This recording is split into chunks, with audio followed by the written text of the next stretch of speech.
Life champions ecosystem के सभी members को डॉक्टर अजय शेष की तरफ से, विष्णु सारडा जी की तरफ से और पूरे हमारे इकोसिस्टम की तरफ से स्वागत, नमस्कार, अभिनंदन और आप सभी का बहुत बहुत आभार व्यक्त करते हुए आज रविवार की उस सुबह को आप सबके सीखने के जज्बे को सलाम करते हुए मैं आज के स्पेशल स्पेशल कार्यक्रम की शुरुआत कर रहा हूं।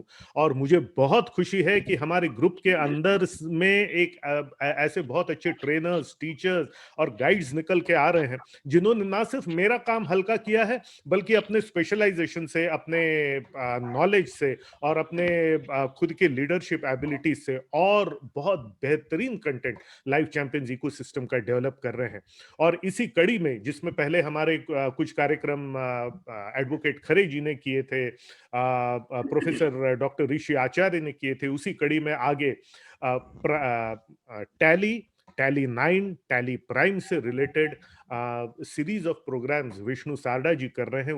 उसके लिए मैं उनके प्रति अपना आभार व्यक्त भी करता हूं, उनको धन्यवाद भी देता हूं पूरे लाइफ चैंपियंस इकोसिस्टम की तरफ से कि अब जो हम सीखने वाले हैं टैली 9 में, और उन्होंने सबसे बड़ी बात यह है कि सिर्फ एक क्लास लेने के बजाय उन्होंने अलग अलग इंडस्ट्री के हिसाब से उसको डिवाइड किया है और ऐसे 4 क्लासेस जो है वो होने वाले हैं।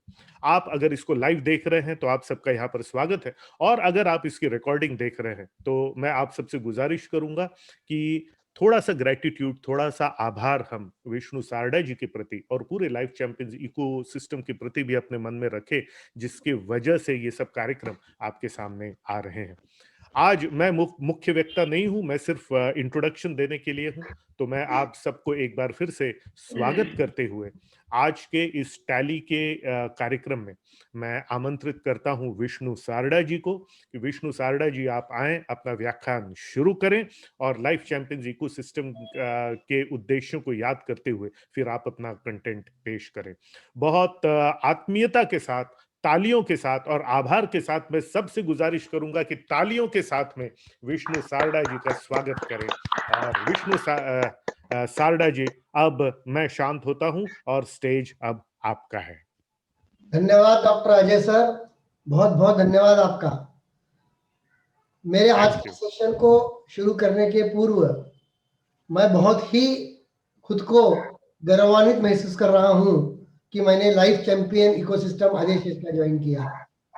जब ये स्टार्टिंग में हमने ज्वाइन किया था तो हम 25 लोग ही थे, लेकिन आज करीब करीब 150 के करीब यहाँ पर हम देख रहे हैं।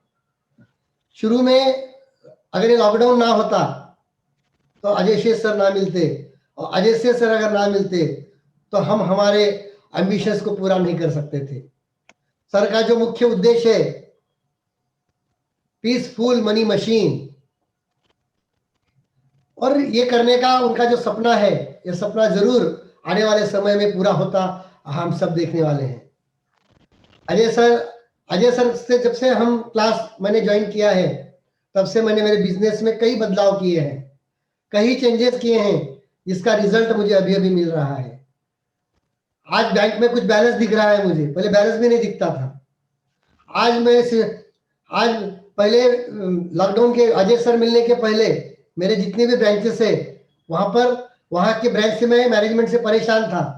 आज और भी मैं ब्रांच बढ़ा रहा हूं, लेकिन यहाँ पर एक जगह बैठ के सब कुछ कंट्रोल कर पा रहा हूँ। Contribute to making India super power, ये जो सपना अजय सर जो देख रहे हैं, यह हमें इंडिया को सुपर पावर बनाने का जो इनका जो सपना है, और ये सपना वो पूरा करने के लिए हम सब इनको सहकार्य कर रहे हैं, कर रहे हैं। इसीलिए यह भी उनका जो मुख्य उद्देश्य है मास्टरमाइंड का, create a super brain as international influencer. हम भारत तक ही नहीं, इंटरनेशनल में भी हम हमारा बिजनेस कर सकें, ये उनका जो उद्देश्य लेकर जो चल रहे हैं। और जो हम गुरुवार को जो उनकी सेशन जो अटेंड कर रहे हैं और हमें जो सीखने को मिल रहा है, तो इस कारण यह जल्दी ही आने वाले समय में जो इनके साथ जुड़े हैं, जरूर ये सभी इनकी इच्छाएं जरूर पूर्ण होगी, जो मास्टरमाइंड का मुख्य उद्देश्य है। और भी कई लोग इनके साथ जुड़ रहे हैं। आज सुबह ही जब मैं हमारे ग्रुप में, हम 20-25 लोगों का जो ग्रुप है, उसमें मैंने डिस्कस किया, अजय सर के बारे में मैंने बताया उन्हें, काफी वो भी इंप्रेस हुए, तो वो भी शायद आने वाले समय में ज्वाइन कर सकते हैं। ऐसे कई दोस्तों को, हमारे करीबी को हम जुड़ाने का प्रयास इसके माध्यम से करने जा रहे हैं। क्यों? तो ये जो बदलाव हो रहा है, ये बदलाव करने में ठीक है हम कर रहे हैं, लेकिन हमें जो गाइडेंस करने वाले जो हमारे गॉडफादर हैं डॉक्टर अजय सर, इनका बहुत बड़ा सहकार्य हमें मिल रहा है। दूसरी, ये इनका पर्पस था, ये जो पर्पस है लाइफ चैंपियन का, life champion code of honour क्या है? अपने जुबान पे कायम रहना, और उन्हीं का हम भी सीख रहे हैं। हमने जुबान दी थी कि हमें 4 सेशन लेना है, 6 सेशन लेना है। समय आगे पीछे हो सकता है, 8 बजे कुछ अलग प्रोग्राम निकलने से उसको 1 घंटा लेट किया, लेकिन अपनी जुबान हम वही सीखने जा रहे हैं। और रियल में हम अपनी जुबान पे अगर कायम रहेंगे तो जरूर हमारे बिजनेस में इसका बेनिफिट बहुत अच्छी तरह से होगा। कि कंस्टेंट अपग्रेडेशन, ये तो हम देख ही रहे हैं। नए नए नए नए लोग, नए नए मालूमात, जो मालूमात हमने आज तक हमें नहीं थी, वो भी हमें अजय सर से सीख रहा है। सपोर्ट अजय सर का, उनकी टीम का पूरा सपोर्ट अपने हमें मिल रहा है। टेलीग्राम ग्रुप पे हम कुछ शेयर करते हैं, फेसबुक ग्रुप पे कुछ शेयर करते हैं, तो वहां से भी हमें सर का मार्गदर्शन मिल रहा है। और परफेक्ट सॉल्यूशन का प्रयास भी my life champion inner circle की ओर से हो रहा है। सचमुच मैं हम सब बहुत ही किस्मत वाले हैं कि हमें अजय से जैसे गुरु मिले, कि जो हमारे बिजनेस के लिए, और ऑटोमेशंस, सर का मुख्य उद्देश्य क्या है? हम हमारे बिजनेस को ऑटोमेट कैसे करें, उसके तरफ हमारे, मेरी तो पहल शुरू हो चुकी है। मेरे अभी 3 ब्रांचेस टोटल हैं, 2 ब्रांचेस बाहर है, एक यहाँ पर है, और ये सब ऑटोमेट सिस्टम से चल रहे हैं। सर ने जैसा बताया वैसा इंप्लीमेंट मेरा अभी तक शुरू हो चुका है, और भी कई तालुका प्लेसेस में मैं ब्रांच वहां पर शुरू करने जा रहा हूं, जो सब ऑटोमेटिक बेस पे वो वर्क करते रहेंगे। तो ये इस तरह से। और सबसे बड़ी बात, मैं बहुत बहुत बहुत धन्यवाद देता हूं अजय सर का, खरे सर का, निहाल सर का, कि सबसे पहला अजय सर का, इसलिए कि ये मौका उन्होंने मुझे दिया, मेरा नॉलेज आपको शेयर करने का जो मौका दिया। इस ग्रुप में बहुत ही ब्रिलियंट लोग हैं, खरे सर जैसे एडवोकेट्स हैं, बड़े बड़े डॉक्टर्स हैं, बड़े बड़े गंभीर सर जैसे इंडस्ट्रियलिस्ट हैं। तो इन लोगों के साथ उन इनके विचार हमें सुनने मिल रहे हैं, इनका मार्गदर्शन हमें सुनने मिल रहा है।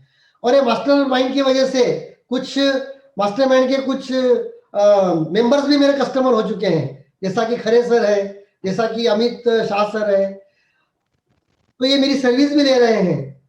तो ये सब मास्टरमाइंड की वजह से ये पॉसिबल हुआ है। और एक ऐसा, और जब मैंने बात मेरे कंपनी में मैंने रखी, इस तरह के सेशंस में रख रहा हूँ, आज हमारी इतनी बड़ी टैली सॉल्यूशंस कंपनी है और मैं एक ग्रुप से जुड़ा हूँ, तो हमारे जो कंपनी के जो हेड हैं, वो उस ग्रुप का नाम जानने की कोशिश की, तो उन्हें मैंने अजय सर के बारे में, उनकी साइट के बारे में उनको मैंने शेयर किया कि मैं इस ग्रुप में मैं ये सब सेशंस में रख रहा हूँ।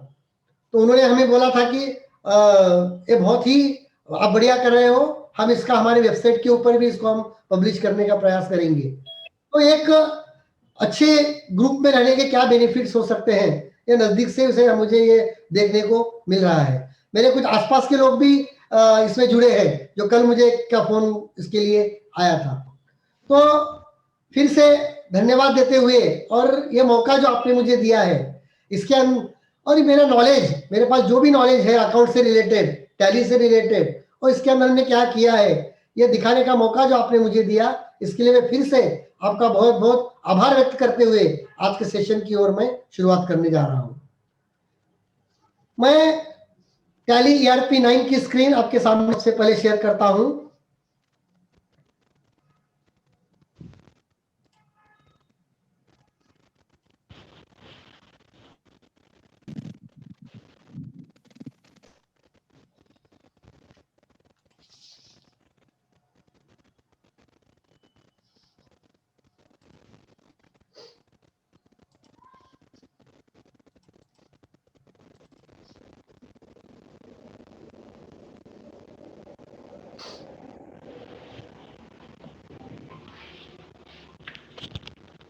मेरी स्क्रीन दिख रही है आपको? जी हाँ जी, दिख रही है।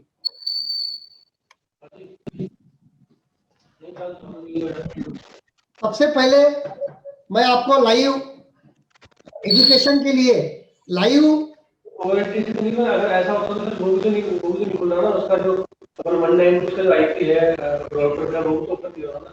मैं सबको म्यूट कर देता हूँ।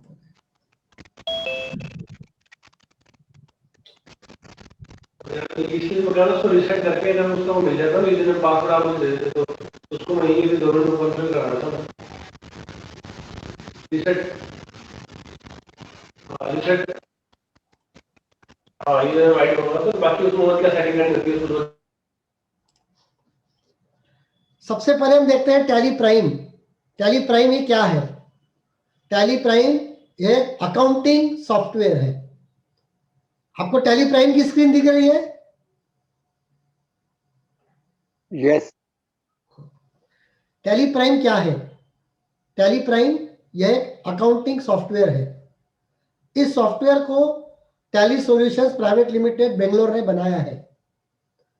आज हर बिजनेसमैन, चाहे वो छोटा हो या बड़ा हो, टैली को उसकी पहली पसंद टैली सॉफ्टवेयर है। टैली ERP9 को टैली प्राइम में उन्होंने कन्वर्ट किया है।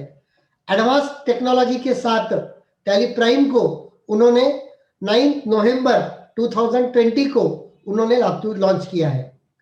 अगर किसी को टैली प्राइम आपके सिस्टम में अगर इंस्टॉल करना है, जिसके पास ऑलरेडी टैली ERP9 अगर है, तो वो लाइसेंस को अगर अपडेट करेगा और 64 बिट का अगर कंप्यूटर उसके पास होगा तो टैली प्राइम वो अच्छी तरह से यूज कर पाएगा।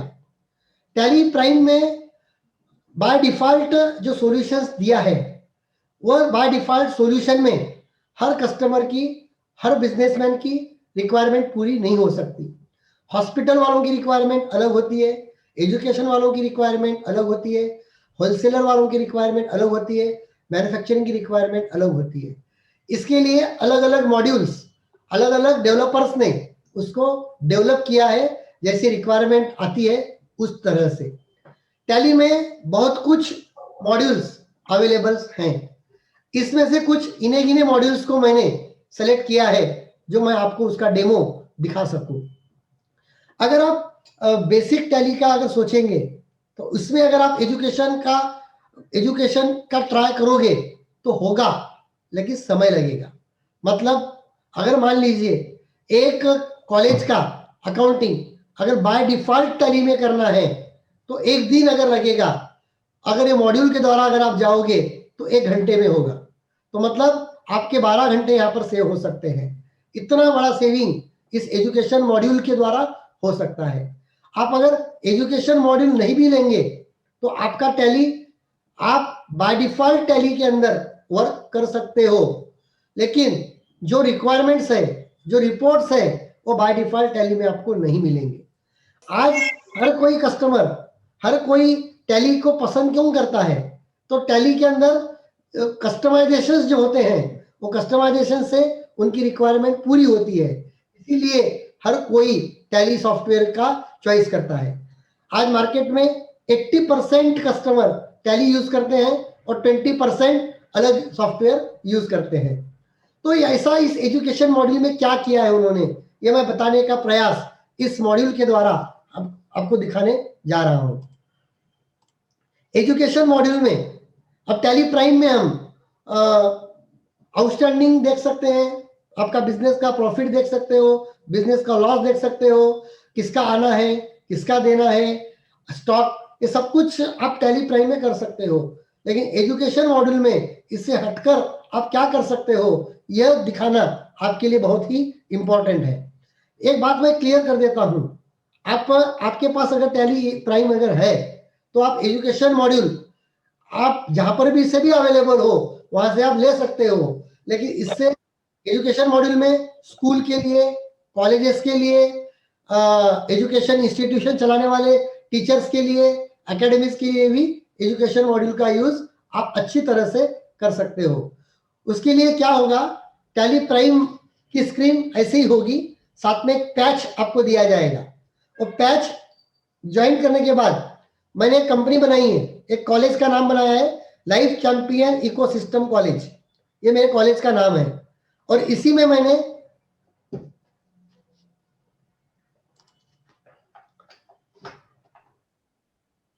सारडा जी वो वाली स्क्रीन शेयर कर दीजिए, टैली वाली। वही कर रहा हूँ। आपके पास टैली वाली स्क्रीन शेयर नहीं है क्या? नहीं, पावर पॉइंट दिख रहा है हमें। अब हाँ, अब दिख रहा है। ओके।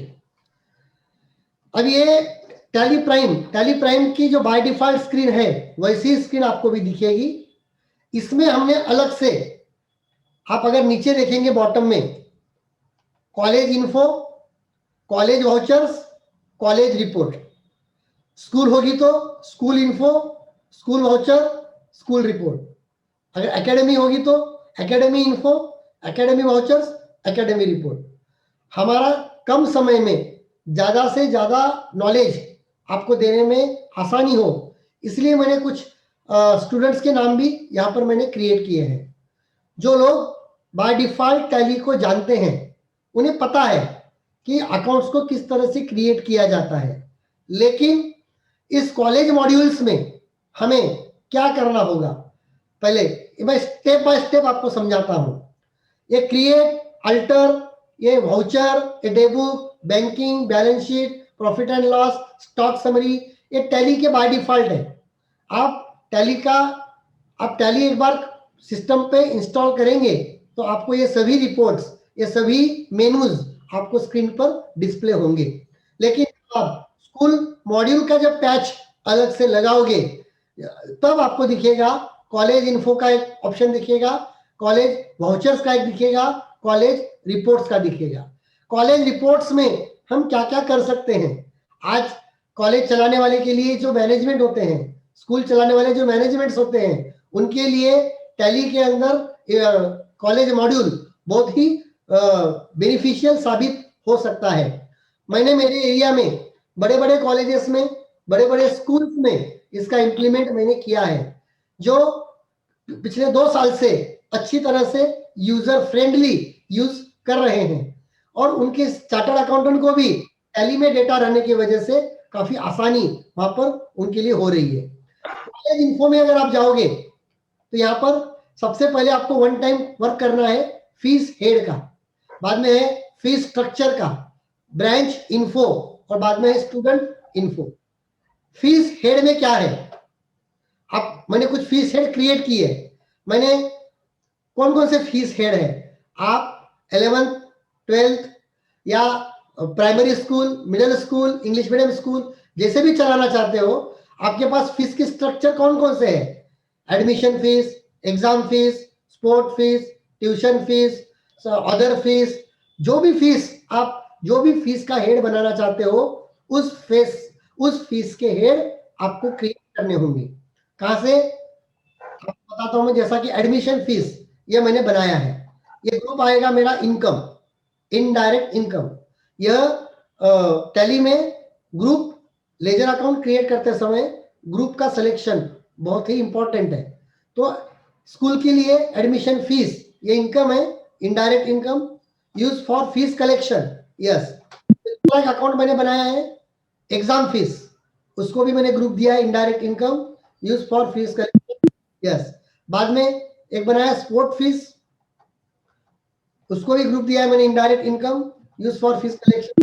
यस, ऐसे मैंने एक 5 हेड फीस के बनाए हैं जो आपको वन टाइम ही वर्क करना है। वन टाइम मतलब जिस टाइम आप टैली में जाओगे और जब आप लेजर अकाउंट क्रिएट करोगे, उसके बाद फीस स्ट्रक्चर मतलब अब मैंने 4 बनाए हैं, 11th commerce non grant, 11th science non grant, 12th commerce non grant, 12th science non grant, ऐसे 4 मैंने बनाए हैं। 11th कॉमर्स के लिए मेरे पास क्या फीस स्ट्रक्चर है, साइंस के लिए क्या फीस स्ट्रक्चर है, 12th के लिए क्या फीस स्ट्रक्चर है और साइंस के लिए क्या फीस स्ट्रक्चर है, ये भी मुझे यहाँ पर सेट करना है। अगर इन फ्यूचर मैं इसे चेंज करना चाहूं तो कर सकता हूं। तो मैंने कैसे किया है, 11th कॉमर्स में ये देखिए आप, एप्लीकेबल फ्रॉम 1 अप्रैल। यहां पर मुझे 11th कॉमर्स नॉन ग्रांट के स्टूडेंट को लेना है। एडमिशन फीस 100 रुपया, ट्यूशन फीस 10,000 रुपया, एग्जाम फीस 1,000 रुपया, स्पोर्ट फीस 1,200 रुपया। ये तो मैंने एक सैंपल लिया है। आपको जितने हेड्स बनाने हैं उतने हेड्स आप क्रिएट कर सकते हो। हेड बनाने के लिए कोई भी आपको किसी तरह का कोई ये नहीं लिमिटेशंस नहीं है कि इतने ही हेड बनाइए। फिर मैंने क्या किया है, 11 साइंस का एक हेड बनाया है। उसके लिए फीस स्ट्रक्चर क्या दिया है मैंने, admission fees 500, tuition fees 25,000, exam fees, other fees. Total fees मुझे लेना है स्टूडेंट से 30,900। उसके बाद मैंने बनाया है 12th कॉमर्स नॉन ग्रांट। उसमें भी मैंने फीस का स्ट्रक्चर दिया और उसके बाद 12th साइंस। ऐसे जितने फीस के स्ट्रक्चर्स आपके पास है उतने फीस के स्ट्रक्चर्स आपको सिर्फ एंड सिर्फ ओनली 1 टाइम बनाने हैं, 1 टाइम। इन फ्यूचर आपको अगर चेंज करना हो तो आप अल्टर करके आपको जिस डेट से चेंज करना है उसका डेट देकर आप चेंज कर सकते हो। मैं समझ सकता हूं 1 घंटे के सेशन में आपको शायद समझ में थोड़ा कम आए, लेकिन इसके हम वीडियोस तो आपको शेयर करेंगे ही, लेकिन बाद में जब आप इसका इंप्लीमेंट करोगे तो 1 से 2 दिन में आप पूरा ये समझ सकते हो। और इसमें सबसे बड़ी बात, आप सिक्योरिटी कंट्रोल के द्वारा इसको सिक्योर भी कर सकते हो। अकाउंटेंट के लिए फुल एक्सेस, कैशियर के लिए ओनली रिसिप्ट का एक्सेस, रजिस्ट्रार के लिए लिमिटेड एक्सेस, आपके पास सुपर एक्सेस। इस तरह से सिक्योरिटी कंट्रोल के भी द्वारा आप इस आपके अकाउंटिंग को, आपके कंपनी, कॉलेज के, स्कूल्स के अकाउंटिंग को आप कंट्रोल अच्छी तरह से कर सकते हैं। फीस स्ट्रक्चर के बाद ब्रांच इन्फो। अब ये फीस हेड मैंने बना लिया। Hello structure. शारदा जी, एक सॉरी इंटरप्शन के लिए एक क्वेश्चन था फीस स्ट्रक्चर से रिलेटेड। बताइए। जो आप कह रहे हैं कि फीस स्ट्रक्चर को बाद में अल्टर किया जा सकता है, तो अल्टर करने के पहले की जो भी फीस एंट्री हुई थी और उस समय में बच्चों के ऊपर जो फीस एप्लीकेबल थी, अल्टर करने के बाद में नई फीस हमने बढ़ा के डाली, तो क्या वो फीस में डिफरेंस पुरानी फीस में दिखेगा या वो अलग अलग सेपरेट कर लेगा टैली? वो सेपरेट कर लेगा, उस पुराने में कोई डिस्टर्ब नहीं करेगा वो। वेरी गुड, ओके ठीक। उसके बाद में ब्रांच इन्फो में मैं आता हूं। मैंने ब्रांच इन्फो में क्या किया है, 11th कॉमर्स नॉन ग्रांट का एक ब्रांच बनाया है। अब ये संडे डेटर्स क्या है, जितने स्टूडेंट्स हैं एज पर अकाउंटिंग पर्पस, जिन स्टूडेंट के पास से फीस आनी है उस सभी को संडे डेटर्स ग्रुप में लिया जाता है। इसके लिए उसको संडे डेटर्स में लिया है मैंने। स्टूडेंट रजिस्ट्रेशन यस, और इस 11th कॉमर्स को मुझे जो फीस स्ट्रक्चर जो एप्लीकेबल करना है वो ये करना है 11th कॉमर्स नॉन ग्रांट का। ये मुझे फीस स्ट्रक्चर यहाँ पर एप्लीकेबल करना है। दूसरा मैंने बनाया है 11th साइंस का। सभी 11th साइंस के स्टूडेंट 11th साइंस में रहेंगे संडे डेटर्स के अंडर में। Fees structure 11th science non grant का फीस स्ट्रक्चर मैंने उसको एप्लीकेबल किया है।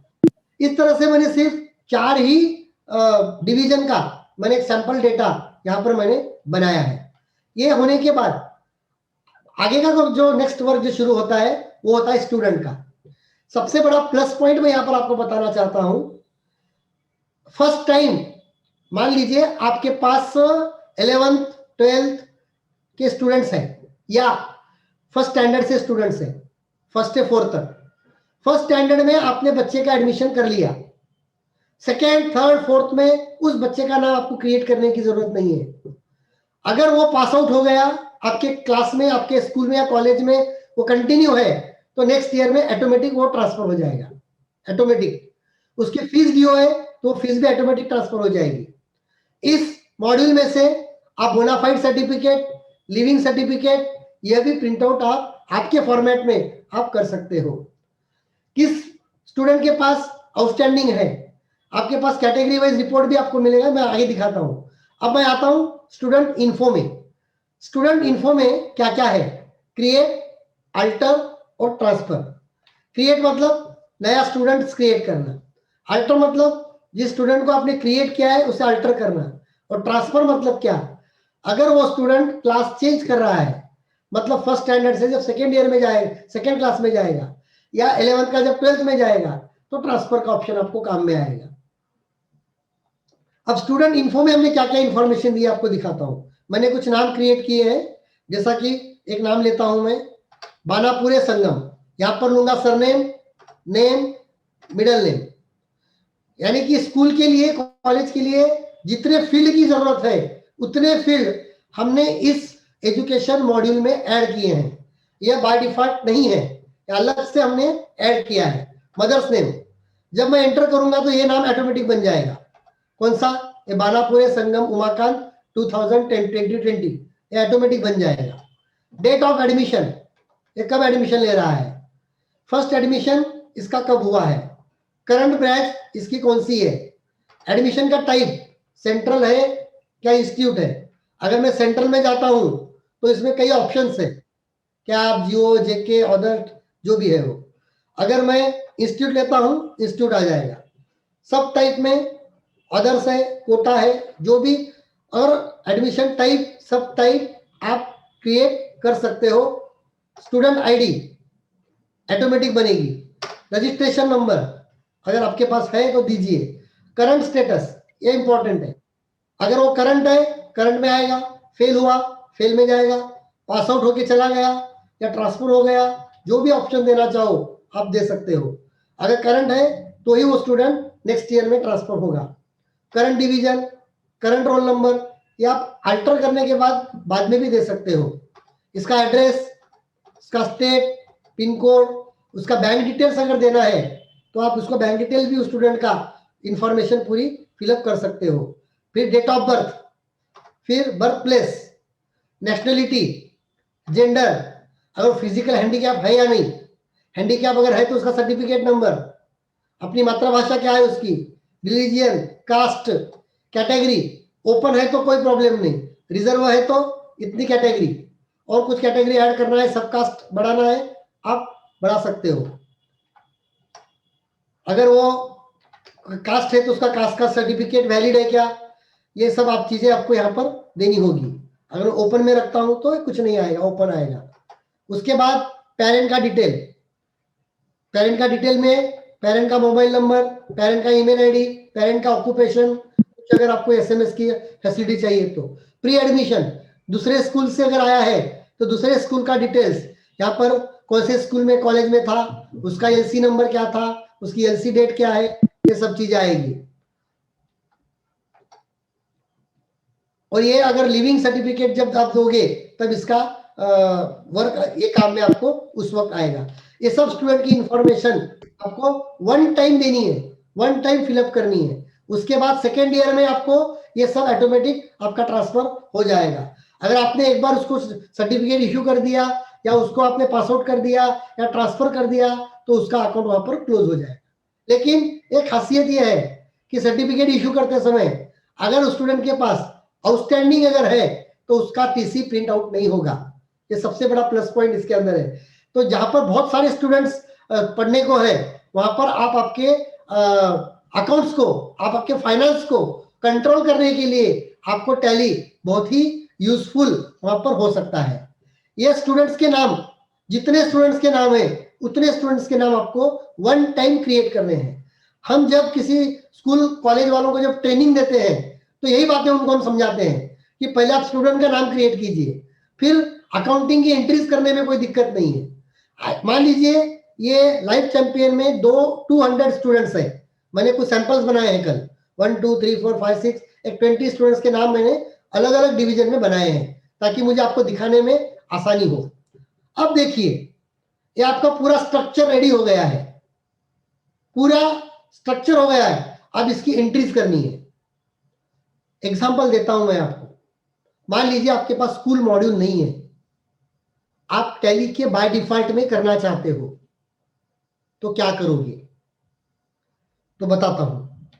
एक स्टूडेंट का नाम लोगे, उसको जेबी में जाओगे, आप स्टूडेंट को डेबिट करोगे, उसकी फीस लोगे, जितने उसके हेड्स हैं उतने हेड्स यहां पर लेके बैठोगे, एडमिशन फीस, स्पोर्ट फीस, हर स्टूडेंट का आपको एक एक लेना पड़ेगा। क्या बता रहा हूं, सुनिए आप। अगर आपके पास स्कूल कॉलेज मॉड्यूल नहीं है, आप टैली के बाय डिफॉल्ट में इंप्लीमेंट करना चाहो तो आपको हर स्टूडेंट की एंट्री सिंगल सिंगल करनी होगी। इसके लिए बहुत समय जाएगा, गलती होने के चांसेस है, अमाउंट में मिस्टेक होने के चांसेस है। ये ना हो इसके लिए हमने शॉर्टकट तरीका निकाला है। ये सभी एंट्री आपकी बल्क में हो जाएगी एट ए टाइम। कैसे होगी ये आपको दिखाता हूं मैं। अब आएंगे आप कॉलेज इन्फो के बाद, बहुत इजी है। जिनको टैली का बेसिक नॉलेज भी अगर है तो एक दिन के ट्रेनिंग में कॉलेज का स्कूल का इंप्लीमेंट वो कर सकता है। और ये मैं कोई नया नहीं कर रहा हूं, यहां पर बड़े बड़े कॉलेज में इसका इंप्लीमेंट हो चुका है, कर रहे हैं। अकाउंटिंग फाइनेंस ये पूरा अकाउंटिंग का, इसमें आपका प्रॉफिट बैलेंस शीट सब कुछ रेडी हो जाएगा। अब देखिए, एज अ अकाउंटेंट आपने उसको अगर मॉड्यूल दिया, आपने अगर कॉलेज का स्कूल का मॉड्यूल इंप्लीमेंट किया, आप कॉलेज वाउचर में जाइए, फीस डेबिट नोट में जाइए।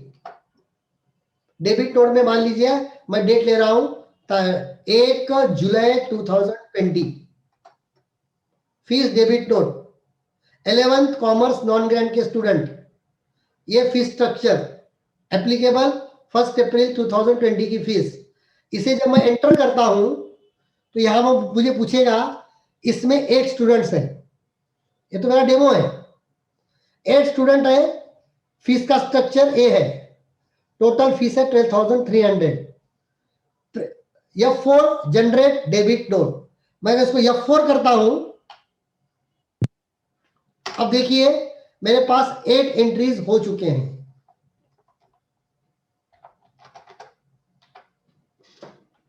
एट एंट्रीज का कैसा हुआ इफेक्ट देखिए आप। Deshmukh Amol 12,300, admission fees, tuition fees, exam fees, sport fees. Page down, ये दूसरी एंट्री, ये थर्ड एंट्री, ये 4 एंट्री, ये 5 एंट्री, ये 6 एंट्री, 7 एंट्री और ये 8 एंट्री। ये हो गया बीकॉम 11 के। फिर दूसरे स्टूडेंट्स लेता हूं मैं। College vouchers, fees debit note 1 जुलाई, 11 साइंस, इसमें 12 बच्चे हैं। मुझे 12 बच्चों की पूरी एंट्री एट ए टाइम करनी है। मैंने F4 किया, एंटर किया। अब देखिए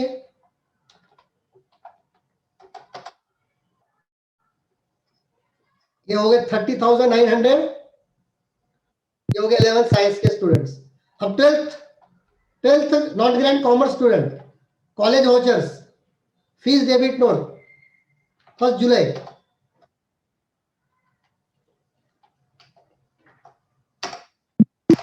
इसमें कितने हैं? 0 है, कुछ भी नहीं है, ठीक है। फीस डेबिट नोट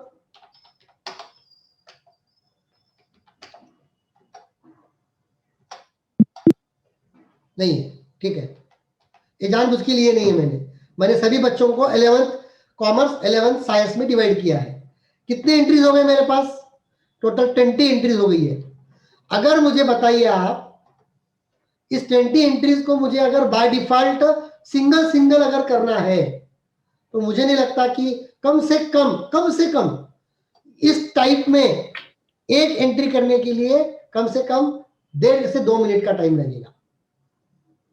और सारडा जी, ये केस में सारे स्टूडेंट एक टाइम पे फीस देने वाले होने चाहिए। सर एक्सप्लेन कर रहा हूं मैं। ये हो गई आपकी फीस, स्टूडेंट के नाम पे आप डेबिट कर रहे हो खाली। सुनिए आप, अभी स्टूडेंट ने फीस दी नहीं है आपकी। जितने स्टूडेंट के पास से as a mercantile accounting system क्या कहता है? जितने स्टूडेंट के पास से आपको फीस आनी है उतने को पहले आप डेबिट कीजिए, आपके इनकम को क्रेडिट कीजिए। आज अगर आप बैलेंस शीट देखोगे तो आपको क्या दिखेगा? करंट असेट में संडे डेटर्स में 11 कॉमर्स से इतनी फीस आनी है, 11 साइंस से इतनी फीस आनी है, ये आपको दिख रहा है। आपने जैसा कहा था, अब स्टूडेंट ने मुझे फीस दी है, उसका कैसे? कॉलेज वाउचर्स में मैं आऊंगा अपने रेगुलर वाउचर्स में, F6 receipt fees. Receipt fees में मुझे देशमुख अभिजीत ने फीस दी है।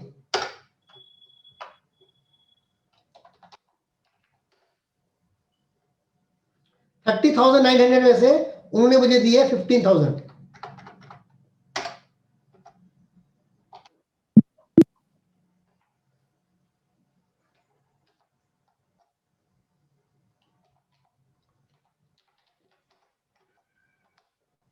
ये देखो 500 दी एडमिशन फीस, 4400 एग्जाम फीस दे दी समझो 1000, और बचे वाले पैसे उन्होंने ट्यूशन फीस में मुझे दे दिए हैं, और इसकी मैंने एंट्री कर दी।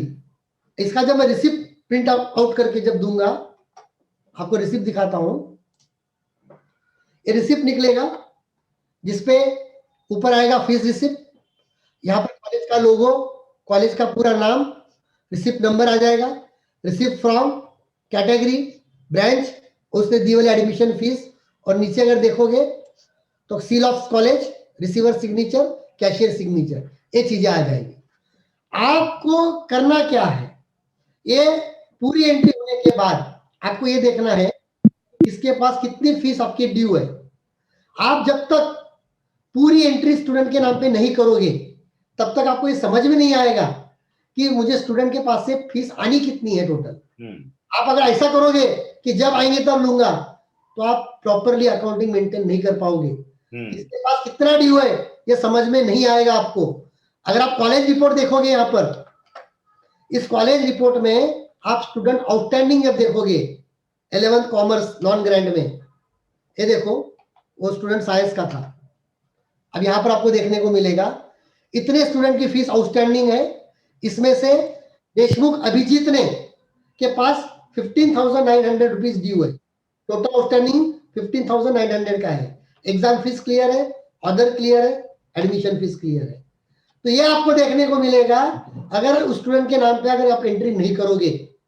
अभी आप 11th कॉमर्स नॉन ग्रैंड पे अगर जाओगे तो इतनी फीस ड्यू है, जैसे जैसे वो फीस आपको देते जाएंगे वैसा वैसा आपका आउटस्टैंडिंग भी धीरे धीरे कम होते जाएगा।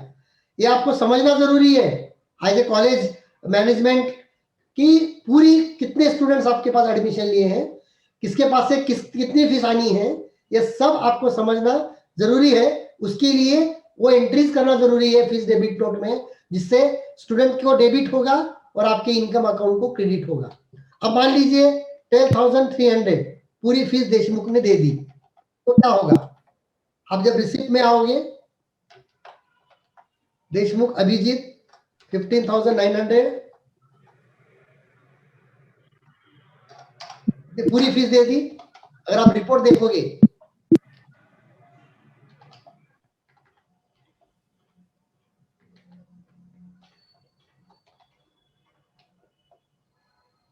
ये देखो देशमुख का नाम यहाँ पर आपको डिस्प्ले नहीं होगा। अगर आप फीस कलेक्शन में जाओगे, फीस रिसिप्ट में, तो as a owner, as a management आपको समझ में आएगा कि आज कितने लोगों, कितने स्टूडेंट की फीस आपके पास कलेक्ट हुई है। आप जो पीरियड देना चाहो, जो डेट देना चाहो, वो डेट, वो पीरियड देखकर आप देख सकते हो कि आज कितनी फीस टोटल स्टूडेंट के पास से कलेक्ट हुई है। और कुछ मैं कॉलेज वाउचर्स में दिखाना चाहता हूं। फीस डेबिट नोट के अलावा मान लीजिए आपने बल्क में एंट्री कर दी, बल्क में एंट्री करने के बाद कुछ चार स्टूडेंट्स बाद में आए, उस 4 स्टूडेंट को आपने बाद में एडमिशन दिया है। अब क्या करोगे? तो उसके लिए आपके पास न्यू एडमिशन का ऑप्शन है। आप न्यू एडमिशन में जाकर उस स्टूडेंट की एंट्री आपको करनी है। एडिशनल फीस डेबिट नोट क्या है? कुछ आपके पास 100 स्टूडेंट्स है, उसमें से कुछ 20 स्टूडेंट्स के पास से आप कुछ अमाउंट अलग से लेना चाह रहे हो, कुछ एक्स्ट्रा एक्टिविटी के लेना चाह रहे हो, तो वो है एडिशनल फीस डेबिट नोट। उतने स्टूडेंट को सेलेक्ट कीजिए और उतने स्टूडेंट को सेलेक्ट कर आपको क्या एक्स्ट्रा लगाना है, इसके ऊपर चार्ज करना है, या आप अदर्स फीस एक 500 रुपया अगर लगाना है तो कर दीजिए। इतने स्टूडेंट को 500 रुपीज एक्स्ट्रा लग जाएंगे। देखना है तो देखिए आप, ये देखो अदर्स में चले, ये भी ऑप्शन हमने इसके अंदर एडिशनल दिया है। फीस चालान रिकंसिलेशन, ये तो उसके लिए है कि अगर आपके पास बैंक में पैसे भर के आइए उसका चलन लेके आइए, उसके लिए अगर चाहे स्कैन करना है चलन को तो उसके लिए वो यूज होता है, बाकी की जगह पर नहीं। लिविंग सर्टिफिकेट आप यहाँ से उसको दे सकते हो अगर ट्रांसफर सर्टिफिकेट भी इशू करना है तो। अब रहा सवाल कॉलेज रिपोर्ट का। कॉलेज रिपोर्ट में उन्होंने क्या क्या ऑप्शंस दिए हैं। स्टूडेंट काउंट, आप कैटेगरी वाइज अगर देखेंगे तो आपको दिखेगा 11th में कितने बच्चे हैं, वो भी category wise, OBC, SC, ST, open, ये सब आपको दिखेगा। आप एंटर करोगे तो किसके पास कितनी फीस है ये भी दिखेगा।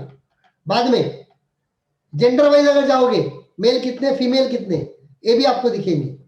मेल, फीमेल, ये देखिए इधर इधर मेल, इधर फीमेल। एक मिनट। उसके बाद स्टूडेंट रजिस्टर में जाओगे, करंट, ये इतने स्टूडेंट्स आपके पास करंट है, उसका रिलीजन क्या है क्या नहीं, उसको एक्सेल में लीजिए या डायरेक्ट यहाँ से प्रिंट निकालिए। वैसा ही कैंसल स्टूडेंट कौन कौन से साल में, ये अगर आपको देखना है आप वो भी रिपोर्ट देख सकते हो। बाद में स्टूडेंट इंफॉर्मेशन, पर्टिकुलर स्टूडेंट का इंफॉर्मेशन निकालना है, उसको बोनाफाइड देना है, आप डायरेक्ट बोनाफाइड भी उसको दे सकते हो। ये हमारा फॉर्मेट है, आप आपका फॉर्मेट देना चाहो तो आपके फॉर्मेट के भी हिसाब से आप इसको चेंज करवा सकते हो उस डेवलपर के पास से। आपका कॉलेज का लेटर पैड ऊपर आ जाएगा, नीचे बोनाफाइड आ जाएगा, वो आप दे देंगे। इसके बाद स्टूडेंट आउटस्टैंडिंग, जो आपको मैंने अभी दिखाया, इसमें जाओगे तो आपको पूरा हर स्टूडेंट का आउटस्टैंडिंग आपको यहाँ देखने को मिलेगा, और ये फीस कलेक्शन, टोटल फीस का। इस तरह के रिपोर्ट्स जो अकाउंटिंग के पर्पज से बनाए गए हैं वो रिपोर्ट्स है। इसके अलावा कॉलेज की एंट्रीज के अलावा आपने कुछ सॉफ्टवेयर परचेस किया, कुछ कंप्यूटर परचेस किया, कुछ सैलरीज दी, ये सब चीजें बाय डिफॉल्ट टैली के अंदर जैसा यूज कर रहे हो वैसा उसको यूजर फ्रेंडली आप यूज कर सकते हो। आपको आपका प्रॉफिट देखना है, आप प्रॉफिट एंड लॉस अकाउंट में जाइए, कितना प्रॉफिट हुआ है इनकम में दिखेगा, कितना एक्सपेंडिचर हुआ है, कितना प्रॉफिट बचा है, ये देख सकते हो। आप बैलेंस शीट में जाओगे तो मेरे पास लाइब्रेरी में टोटल बुक्स कितने हैं, फर्नीचर कितने हैं, कंप्यूटर्स कितने हैं, क्या क्या है, ये सब बैलेंस शीट के ऊपर से आप समझ सकते हो। सिर्फ स्टूडेंट रिलेटेड एंट्रीज करने के लिए हमने कॉलेज इन्फो, कॉलेज वाउचर्स और कॉलेज रिपोर्ट दिया है। बाकी चीजें करने के लिए जो रेगुलर जो टैली है, जो बाय डिफॉल्ट का जो टैली है, इसके अंदर आप यूजर फ्रेंडली उसको कर सकते हो। बाकी बैंक रिकंसिलेशंस, बैंक टैली करना, ऑटो रिकंसिलेशंस, ये सब कुछ चीजें टैली के अंदर इनबिल्ट है, जिसका यूज आप बेहतर तरीके से कर सकते हो। अकाउंटिंग के लिए और अकाउंटिंग, फाइनेंशियल अकाउंटिंग के लिए अगर आप दिमाग में अगर कुछ रखना चाहो, और ये सबसे बड़ी बात, ये करने के लिए आपको कोई एक्सपर्ट अकाउंटेंट की जरूरत नहीं है। अगर आपके पास कोई क्लर्क भी रहा या जिसको कंप्यूटर का थोड़ा भी नॉलेज अगर है, भले ही उसको अकाउंट का नॉलेज ना रहने दो, उसको वो कर सकता है। इतना कॉन्फिडेंस हम क्यों दे रहे हैं? क्यों? तो यहाँ की कॉलेजेस को हमने सॉफ्टवेयर प्रोवाइड करने के बाद वहां के अकाउंटेंट को, वहां के क्लर्क को हमने बताया है, और 1 से 2 दिन में वो सीख लिया है उन्होंने। पहले उनको हमने सिखाया फीस का स्ट्रक्चर कैसे बना लिया, फिर सिखाया स्टूडेंट के नाम कैसे ऐड करना, वो भी हो गया। अब ये स्टूडेंट्स, जो स्टूडेंट्स 11th में थे और 12th में चले गए, उनका क्या? ट्रांसफर में जाऊंगा, 11 कॉमर्स नॉन ग्रेड, इसको मैं सेलेक्ट करूंगा, यहां पर आएगा ईयर, F4 चेंज कर दूंगा, F4 ईयर। ये कहा जाएंगे 11th के, 12th कॉमर्स में जाएंगे, इसको एंटर कर दिया। आप अगर देखोगे, आप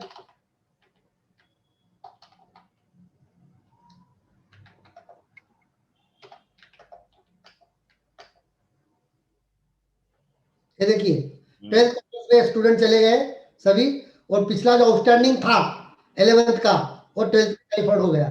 मतलब आपको फिर से नया अकाउंट बनाने की जरूरत यहां पर नहीं है।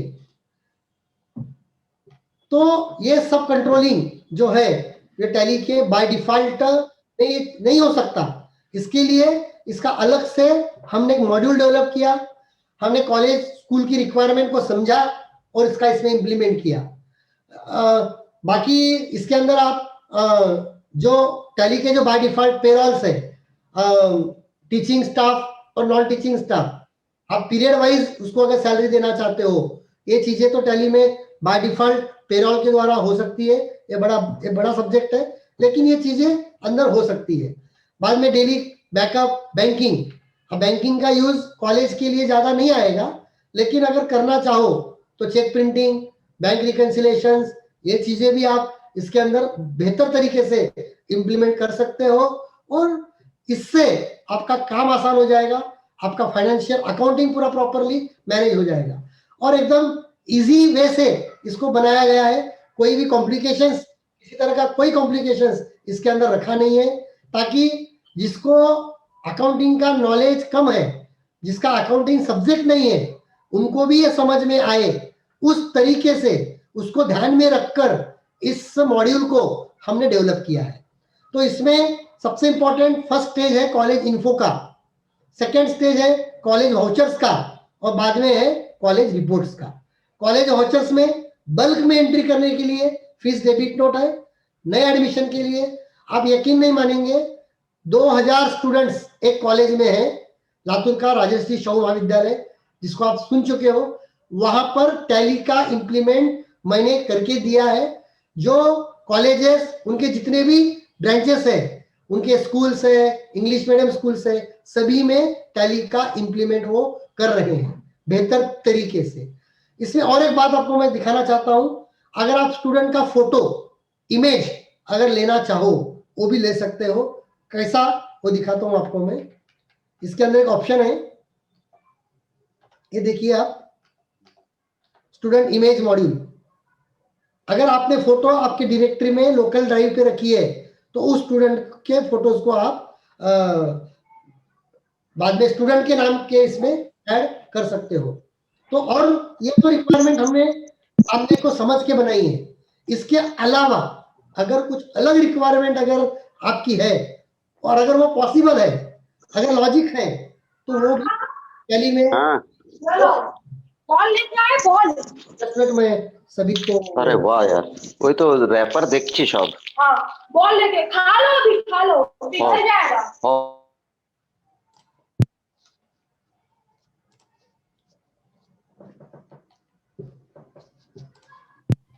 एजुकेशन मॉड्यूल में no purchase no sale, simple accounting है, और बाद में रिसिप्ट। फीस अगर आपको मिल रही है तो फीस में करना है। आपको फीस का फॉर्मेट भी मैं दिखा रहा हूं, ये देखिए, ये हमने फॉर्मेट, सॉरी,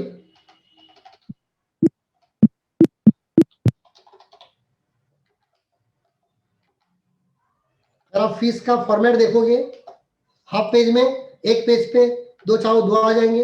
ये एक स्टूडेंट कॉपी रहेगी, एक आपके पास कॉपी रहेगी।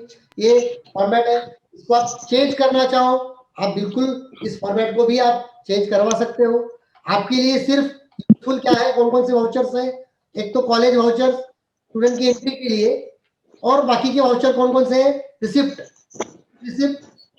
रेगुलर रिसिप्ट, फीस को छोड़कर अदर अगर रिसिप्ट है तो ये रिसिप्ट में आएगा। पेमेंट, आपने किसी को पेमेंट किया है तो पेमेंट वाउचर्स और जर्नल, इतने ही वाउचर्स आपके लिए है। और लास्ट में कॉन्ट्रा।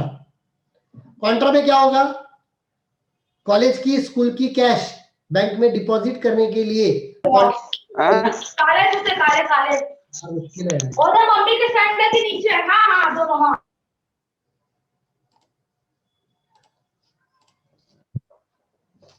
लेके जा रहा हूँ, लगेगा तो पहनूंगा। मोजा पौड़ बेटा, मोजा पौड़ ही तो जीतो। संदीपन मोहित्रा जी, आपका माइक बंद करके रखिए।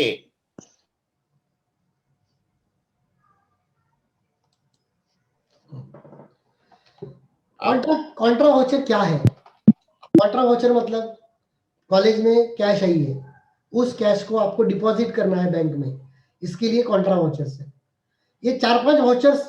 और दूसरा वाउचर पेमेंट, आप किसी को कैश पेमेंट कर रहे हो, किसी को एनईएफटी कर रहे हो, किसी को ऑनलाइन ट्रांसफर कर रहे हो, उसके लिए पेमेंट वाउचर है। रिसिप्ट, दो तरह के रिसिप्ट है, रिसिप्ट फीस और रेगुलर रिसिप्ट। रिसिप्ट फीस में क्या आएगा, रिसिप्ट फीस में स्टूडेंट की फीस का आएगा। ए रिसिप्ट में क्या आएगा, स्टूडेंट को छोड़कर अगर अदर रिसिप्ट अगर आपके पास, जैसा कि आपको यूनिवर्सिटी ने कुछ अमाउंट दी है, वैसा कि गवर्नमेंट ने कुछ अमाउंट आपको ग्रांट दिया है, तो उसके लिए ये रिसिप्ट है, और ये रिसिप्ट फीस ओनली स्टूडेंट के लिए यूज की जाएगी। और लास्ट में है और एक वाउचर F7 जर्नल, मतलब आपने कुछ कंप्यूटर परचेज किया है, आपने सॉफ्टवेयर परचेज किया है, आपने लेजर प्रिंटर परचेज किया है, आपने इंटरनेट मॉड्यूल परचेज किया है, ये सब फर्नीचर परचेज किया है, ये सब परचेज जो आप कर रहे हो उसके लिए होता है जर्नल। और एक ध्यान में रखिए, अकाउंटिंग में 2 मेथड होती है, एक कैश मेथड और एक मर्केंटाइल मेथड। आचार्य ऋषि सर जो बता रहे थे कि स्टूडेंट की फीस आने के बाद अगर आप पैसा मेंटेन करोगे तो आपको ये समझ में नहीं आएगा कि मेरी स्टूडेंट के पास से फीस आउटस्टैंडिंग कितनी है। मर्केंटाइल सिस्टम अगर आप करोगे तो फीस आएगी तब आएगी, उस स्टूडेंट ने अगर आपके पास एडमिशन ले लिया है तो उसकी एंट्री आपको करनी ही करनी है। स्टूडेंट को डेबिट करना है, इनकम को क्रेडिट करना है, और जैसा जैसा स्टूडेंट फीस देते जाएगा वैसे वैसे उसकी आउटस्टैंडिंग भी वहां पर नील होते जाएगी, क्लियर होते जाएगी। इससे होगा क्या, टोटल आउटस्टैंडिंग आपको समझ में आएगी, टोटल आना कितना है, आपका देना कितना है, आपकी पोजीशन क्या है, ये सब चीजें आपको समझ में आएगी। इस मॉड्यूल के द्वारा हमने यही किया है कि स्टूडेंट की एक एक सिंगल एंट्री करने का समय आपका बचे, आपके काम में ट्रांसपेरेंसी आए, आपका काम रेगुलर हो, और जिस काम को 2 स्टाफ 2 दिन लगा, वह काम एक स्टाफ 1 घंटे। अनम्यूटेड, म्यूट कर। नहीं आवाज আসে না।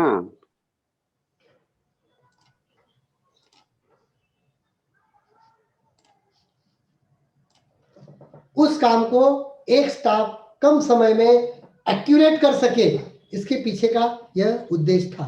तो ये छोटा सा मॉड्यूल जो हमने बनाया था, मैंने बोल तो इसमें मैं अकेले नहीं बनाया, हमारी 3-4 जनों की टीम है, हमें सब टीम ने मिलकर कॉलेज वालों की राय लेकर उनसे कांटेक्ट करके ये मॉड्यूल हमने बनाया है, जो काफी यूज कर रहे हैं और इजी है। मतलब इतनी भी चीजें अगर मैं बता रहा हूँ तो जिनको थोड़ा बहुत भी कंप्यूटर का नॉलेज है तो वो यूजर फ्रेंडली इसका इम्प्लीमेंट कर सकता है। अगर आप किसी को कोई क्वेश्चन है तो आप बिल्कुल पूछ सकते हो। सारदा जी मेरा क्वेश्चन है। और आपका आवाज सबको जाए। सारदा जी मेरी आवाज आ रही है आपको? आ रही है, बोलिए। सारदा जी मुझे एक तो पूछना था, ये मर्केंटाइल सिस्टम मतलब ये हो गया कि पहले हम स्टूडेंट्स को देनदार खड़ा करें, उसके बाद में हम उनकी फीस को एलिमेंट करें। Right sir, right. ओके। दूसरा मैं पूछा सर, इसमें ये जो टैक्स हेड होता है हमारा जीएसटी एप्लीकेबल होता है, उसको हम इसमें फी स्ट्रक्चर में ऐड कर सकते हैं एज ए हेड, उसमें टैक्स हेड उसमें ऐड कर सकते हैं। आप इंस्टीट्यूट चलाते हो क्या? जी। तो आप ऐड कर सकते हो सर, उसको अलग तरीके से आप ऐड कर सकते हो। ये बाकी जिनको जीएसटी एप्लीकेबल नहीं उनके लिए ठीक है, जैसा कि मैंने आपको स्ट्रक्चर दिखाया एजुकेशन का, उसमें आप कर सकते हो। ओके। और इसमें रिफंड का कैसे मेंटेन कर सकते हैं, कैसे अगर किसी को रिफंड करना हो तो? कौन सा, किसका रिफंड किसी को फी रिफंड करना हो तो? रिफंड का मैं समझा नहीं। रिफंड सर जैसे फीस हम जो कलेक्ट करते हैं कैंडिडेट से, स्टूडेंट से, उसको कई बार जैसे रिफंड करना होता है, रिफंड देना होता है, उसको वापस फी पे करनी होती है किसी भी कारण से, तो वो पेमेंट में एंट्री आएगी आपकी रेगुलर। ओके, पेमेंट के द्वारा एंट्री कर पाओगे उसकी। ठीक है। बोलिए रजत जी। गुड मॉर्निंग सादा sir, thank you very much for informative session रहेगा ये। सर मेरे 2-3 क्वेश्चन हैं आपसे। पहला क्वेश्चन सर ये था कि जो हम रिसीव देते हैं, हमारे स्टाफ में कोई रिसेप्शन पे बैठकर अगर उसको डील कर रहा है या अकाउंट कर रहा है, तो उसने अगर रिसीव दे दी और उसके बाद क्या वो डुप्लीकेट रिसीव भी बना सकता है, उसको हम ट्रेस कर सकते हैं क्या? उसको अगर आप एक्सेस देंगे, उसको आप अगर सिक्योरिटी के द्वारा एक्सेस कर देंगे तो वन टाइम ही रिसिप्ट निकाल पाएगा, वो सेकेंड बार नहीं निकाल पाएगा जब तक आप सुपर एडमिन से उसको लॉगिन नहीं करोगे। और फिर उसको कोई ट्रेस करने का विधि की जो नंबर जैसे उसके सीरीज नंबर रिपीट ना हो? कौन सा नंबर रिपीट ना हो? सर अगर जैसे एक बार रिसिप्ट किसी बच्चे की जनरेट हो गई तो वो क्या सीरियल नंबर उसके कंटिन्यू चलते रहेंगे? कंटिन्यू चलते रहेंगे, चेंज नहीं होगा, आगे का नेक्स्ट आते रहेगा, चेंज नहीं होगा। Thank you sir. सर दूसरी चीज ये थी, इसमें कुछ इंक्वायरी वगैरह या इनिशियल लेवल पर जो हमारा रहता है, मैं बेसिकली सॉफ्टवेयर यूज करता हूँ, तो क्या इस तरीके का मॉड्यूल या सॉफ्टवेयर को हम टैली के साथ कुछ एंगेज कर पाएंगे? कौन सा सॉफ्टवेयर है? सर सॉफ्टवेयर मैंने यहीं से बनवाया था इंदौर से, बेसिकली मतलब ERP सॉफ्टवेयर है, वो मैनेजमेंट के लिए करता है, पूरा इंक्वायरी, एडमिशन, पूरा सारा डेटाबेस उसमें मेंटेन करता हूँ मैं, और उसी में फीस भी मैनेज करता हूँ, पर मैं उतना कंफर्टेबल नहीं था उसमें मैनेज करने के लिए, तो मैं ये चाहता हूँ कि वो सॉफ्टवेयर के साथ में मैं टैली को उसको पैच कर लूँ। Is it possible? ये टैली तो पॉसिबल नहीं करेगा, अगर वो सॉफ्टवेयर वाला ये कर पाएगा टैली के साथ, तो उसकी कोडिंग उसके पास रहेगी, और उसको कुछ कोडिंग का हेल्प चाहिए तो हम कर सकते हैं उसको। जी सर, मेरे पास टैली प्राइम का गोल्ड मल्टी यूजर सॉफ्टवेयर है, तो इसमें मैं एजुकेशनल मोड पर अगर जाना चाहूंगा तो उसके लिए मुझे क्या करना होगा? उसके लिए आपको एजुकेशन मॉड्यूल परचेस करना होगा खाली। सर उसका एक्सपेंस कुछ आप बता पाएंगे कितना आता है? उसका एक्सपेंस जाता है 35,000 तक। ओके, ठीक बात है सर। इसमें मोबाइल नंबर अपन जो वन टाइम होता है। वन टाइम है, ओके सर। लास्ट क्वेश्चन है मेरा इसमें हम जो स्टूडेंट का डेटा रख रहे हैं, इवन पेरेंट्स का डेटा रख रहे हैं, जिसमें हमें कॉन्टेक्ट नंबर वगैरह हम रख रहे हैं, तो ये मोबाइल नंबर और डिटेल्स क्या हम जो हमारे बल्क सॉफ्टवेयर में हम यूज कर सकते हैं, उसमें से कुछ डेटा हम ऐसा एक्सेल फाइल से निकाल पाएंगे इसका? फाइल से आप इसको एक्सेल में ले सकते हो। ले सकता हूँ मैं इसको, जी ठीक बात है, थैंक यू। एक मेरा क्वेश्चन था, ये जो कॉलेज मॉड्यूल जो हम परचेज करते हैं, ये सिंगल यूजर होता है या मल्टी यूजर होता है? सिंगल मल्टी दोनों के लिए ले सकते हैं सर आप। ये आपने जो 35,000 बताया आपने, सिंगल लीजिए या मल्टी लीजिए, सेम रेट है उसका। तो जैसे ये जो मिलेगा, जो कॉलेज मॉड्यूल जो होगा, वो क्या मल्टी यूजर होता है या कैसे? नहीं, आप सिंगल ईयर की भी, सिंगल उन्होंने एक ही रेट रखा है, आप सिंगल के लिए यूज कीजिए या मल्टी के लिए यूज कीजिए, एक ही रेट रहेगा, वन टाइम रेट रहेगा, बाद में कोई उसका मतलब एक बार परचेज करने के बाद में उसको मल्टीपल सिस्टम पे भी उसको आप मल्टी भी कल अगर आपने आपकी प्राइम को मल्टी में भी कन्वर्ट किया तो भी वो चलेगा। ठीक, थैंक यू जी सर, कुछ क्वेश्चन? सारदा जी, मैं 2-3 चीजें पूछना चाहूंगा। पहली बात तो ये कि एडमिशन के टाइम पे जनरली पेरेंट्स हमसे बच्चे का पूरा फी प्लान मांगते हैं, है ना, कि उसको इंस्टॉलमेंट वाइज अगर वो फीस देगा तो कौन कौन से मंथ में कितनी फीस उसको देनी है, जिसको अपन इनवॉइस बोलते हैं, वैसे वो हमसे फी प्लान मांगते हैं, तो वो वैसा प्रिंट किया जा सकता है क्या इसमें? सर ये अकाउंटिंग पार्ट नहीं है वो। हाँ, वो अकाउंट खाली आपको फीस स्ट्रक्चर में सेट करना होगा कि ये फीस ऐसी है, बाकी फ्री प्लान तो आपको एक्सेल से अलग से देना पड़ेगा, वो फी प्लान अलग से देना पड़ेगा। अच्छा, ठीक है। और दूसरा जो आपने इसमें कहा कि इसमें आउटस्टैंडिंग जो है आप उसमें ये कर लेते हैं, बच्चे के उसमें पहले डाल लेते हैं और फिर वो फी आती है तो वो माइनस होता जाता है, तो ऐसे में बच्चे का कहीं इसमें SMS मॉड्यूल से इंटीग्रेशन हो सकता है कि उसको अपकमिंग फीस कितनी आएगी वो पता चल जाए? है वो इम्प्लीमेंट मॉड्यूल है, इसके अंदर कर सकते हैं।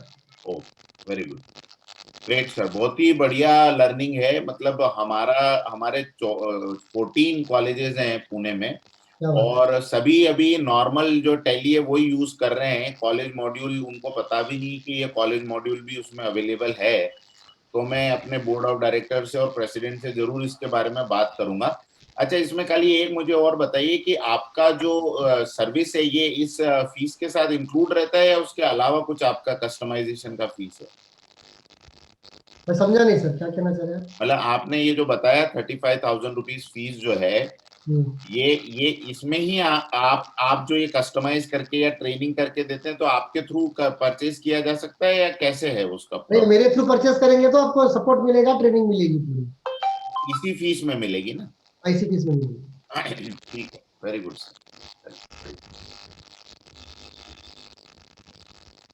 बहुत ही इंफॉर्मेटिव रहा, बहुत इंफॉर्मेटिव। सारदा जी, मैं आपसे एक रिक्वेस्ट कर रहा था मैं, ये जो कॉलेज मॉड्यूल जो है टैली प्राइम का, इसमें इन्वेंट्री का मतलब कैसे इसे मेंटेन कर सकते हैं, उसका थोड़ा सा अगर आप। तो इन्वेंट्री क्या है कॉलेज में? इन्वेंट्री क्या होती है कॉलेज में? जैसे कंप्यूटर लैब होती है, और सबसे मेन तो जो है वो कंप्यूटर लैब का होता है, उसमें कंप्यूटर भी है अलग। कंप्यूटर लैब का अलग मॉड्यूल होता है, वो इसमें इम्प्लीमेंट नहीं होता, उसके लिए अलग ही मॉड्यूल आपको।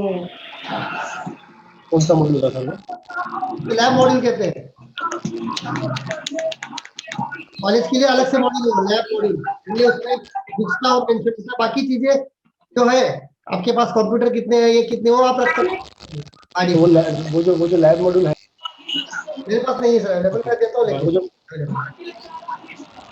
तो वो भी लैब मॉड्यूल जो है वो लोग वो कौन यूज करते हैं उसको? वो भी जो एजुकेशन में है वो तो यूज करते हैं ना। हमने लैब मॉड्यूल अवेलेबल है लेकिन हमने किसी को दिया नहीं है इसके लिए, तो लैब वाले अलग ही खुद का सॉफ्टवेयर करते हैं।